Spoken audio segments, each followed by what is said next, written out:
Hi hello नमस्कार, मी ज्योती. आज आपण पाहणार आहोत काठपदर साडीवरील सुंदर सिंपल आणि बॅकनेक डिझाईन. बराच वेळा आपल्याला समजत नाही की ब्लाऊज कसा स्टिच करायचा.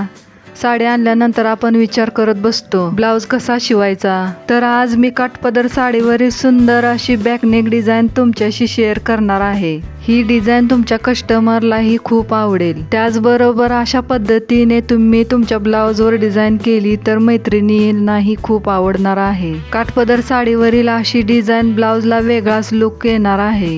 ही डिझाईन ही माझी स्वतःची आहे. मी कुठेही व्हिडिओमध्ये बघितली नाही. ब्लाऊज शिवत असताना मला स्वतःलाही कळत नव्हतं की हा ब्लाऊज कसा शिवायचा. ब्लाऊज शिवत असताना मला ही डिझाईन सुचली.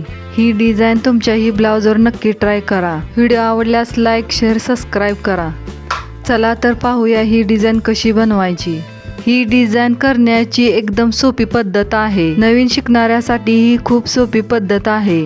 मी येथे मेन फॅब्रिक आणि अस्तर जोडून घेतले. त्यानंतर साडीचा काठ कट करून घेतला आणि टिप मारून घेतली. टिप मारल्यानंतर पलटून त्यावर दाब टिप मारली. या साडीच्या काठाचा आपण पॅच तयार करणार आहोत.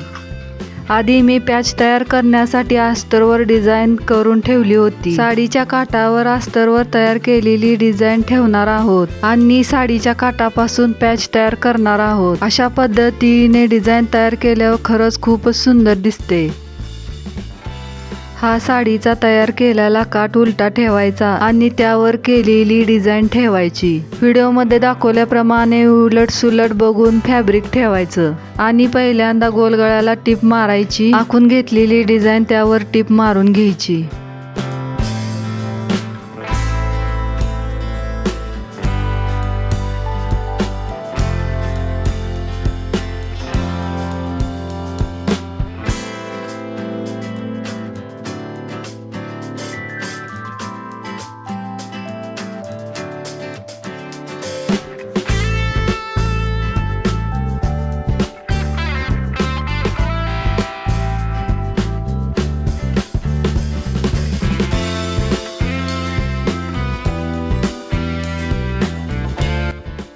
सर्वात महत्त्वाचं म्हणजे पॅचवर्क ब्लाऊज तयार करत असताना रुंदीला ब्लाऊज काठाची डिझाईन कमी पडते. व्हिडिओमध्ये दाखवल्याप्रमाणे कमी पडलेले डिझाईनला असा काठ जोडून घ्यायचा.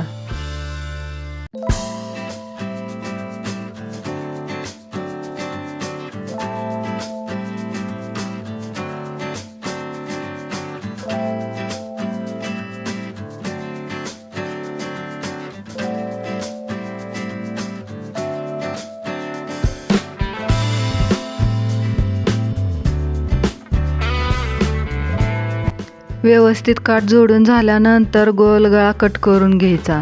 गोल गळा कट करून झाल्यानंतर व्हिडिओमध्ये दाखवल्याप्रमाणे डिझाईन ही कट करून घ्यायची. त्यानंतर गळ्याला गोट मारून घ्यायचा.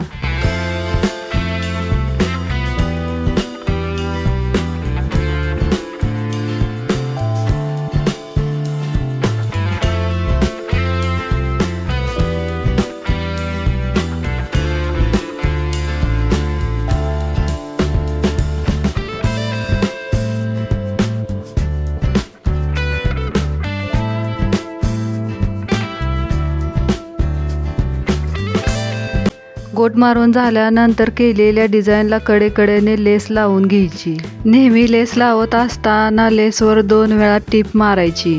2 वेळा टिप मारल्याने लेस व्यवस्थित बसते आणि ब्लाऊजला फिनिशिंग व्यवस्थित येते. व्हिडिओ स्किप न करता व्हिडिओ पूर्ण पाहायचा आहे. व्हिडिओ पूर्ण पाहिला तरच पुढील डिझाईन समजणार आहे.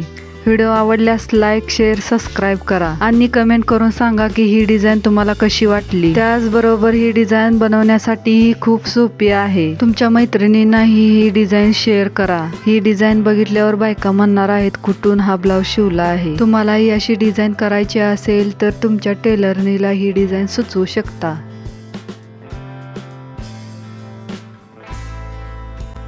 आता येथे सुंदर असा पॅच तयार करून झाला आहे. त्यानंतर राहिलेला काठ येथे यूज करणार आहोत. राहिलेल्या काठाची पट्टी तयार करून घ्यायची आणि ती कमरेला जोडायची. कमरेला पट्टी जोडत असताना पहिल्यांदा डाच मारून घ्यायचे आणि नंतर कमरेला काठ जोडून घ्यायचे.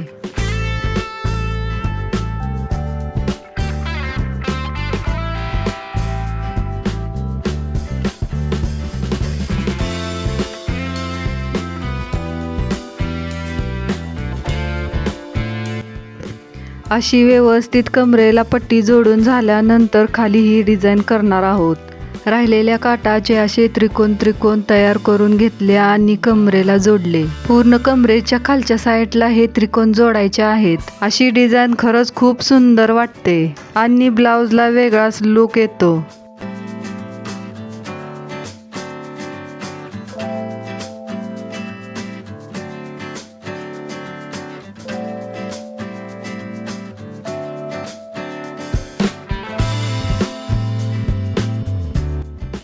ही पॅचवर्कची डिझाईन तुम्हाला कशी वाटली नक्की कमेंट करून सांगा. व्हिडिओ आवडल्यास लाईक, शेअर, सबस्क्राईब करा. त्याचबरोबर व्हिडिओ पूर्ण पाहिल्याबद्दल धन्यवाद. भेटूया एका नवीन व्हिडिओमध्ये.